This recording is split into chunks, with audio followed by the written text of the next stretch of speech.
Surah 53, Al-Najm, the Star. In the name of Allah, the most merciful, the most compassionate. By the star when it sets.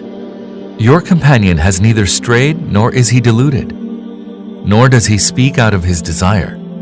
This is nothing but a revelation that is conveyed to him, something that a very powerful one has imparted to him. One endowed with immense wisdom, he came forth and stood poised, being on the higher horizon.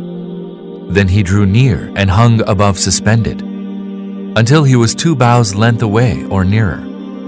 Then he revealed to Allah's servant whatever he had to reveal. His heart added no untruth to what he saw.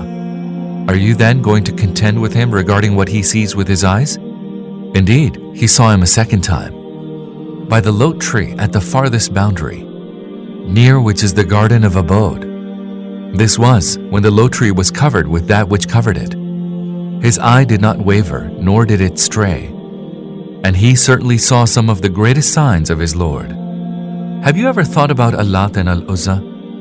And about the third deity, Al-Manat? Shall you have the male issues and he the female issues?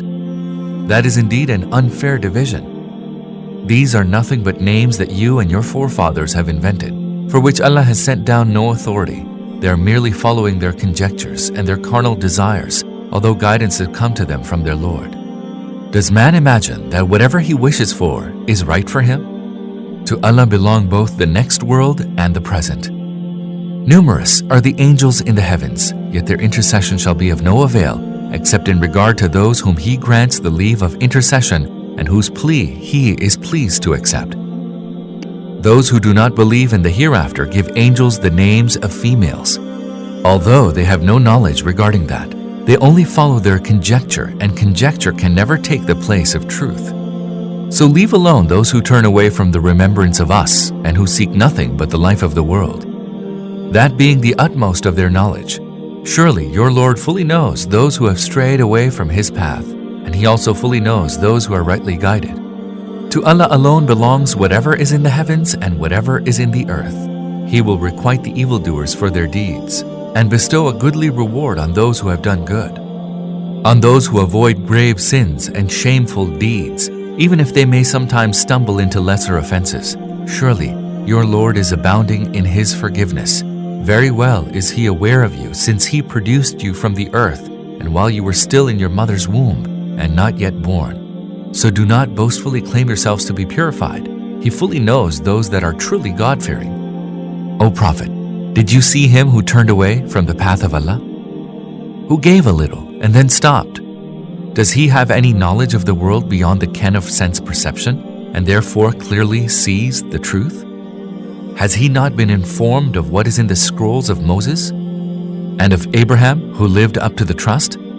That no bearer of a burden shall bear the burden of another, and that man shall have nothing but what he has striven for, and that the result of his striving shall soon be seen, and that he shall then be fully recompensed, and that the final end is with your Lord, and that He it is who causes people to laugh and to cry, and that He it is who causes death and grants life, and He it is who created the 2 kinds, the male and the female, from a drop of sperm when it was emitted, and that it is for Him to grant the second life, that He it is who bestowed wealth and riches, that He is the Lord of Sirius, that He it is who destroyed the ancient Ad and Thamud, leaving no trace of them, and that He it is who destroyed the people of Noah before, for they were much given to iniquity and transgression. And He brought perdition upon the subverted cities, and caused them to be covered with that which He covered them with.